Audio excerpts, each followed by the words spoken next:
Hello छोरो कहाँ छस्? हजुर म यही साथीसँग आगो ताप्दैछु।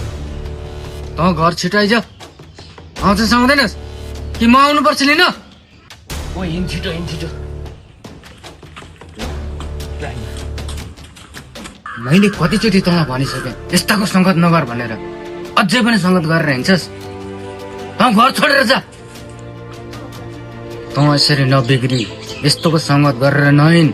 किन बिग्रिन्छस्? सानो जात हो त। तँलाई भोलि हेर गाउँले हेप्छन्, समाजले चेप्छन्। विचार गर।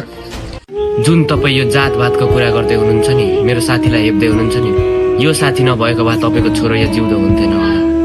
अस्ति तपाईँको छोरो एक्सिडेन्टमा पर्दा यही साथीले ब्लड दिएर मलाई बचाएको थियो, थाहा छ नि? हो, त्यति बेला तपाईँले सोच्नु भएन। जब मलाई ब्लड चाहिएको थियो तपाईँ ब्लड खोज्दै हिँड्नुभयो, तर त्यतिखेर सोच्नु भएन कि कुन ठुलो जातको ब्लड र कुन सानो जातको। जब अरूको इज्जत गर्न आउँदैन नि, बेइज्जत पनि नगर्नु क्या, बुझ्नुभयो? त्यो साथी नभएको भए नि आज म यहाँ हुन्थिनँ होला। तपाईँलाई यो जातभातको अन्धविश्वास छ नि, यसले तपाईँलाई एक दिन यस्तो सजाय दिन्छ नि, त्यो दिन तपाईँलाई पछुताउनु बाहेक कुनै उपाय रहने छैन।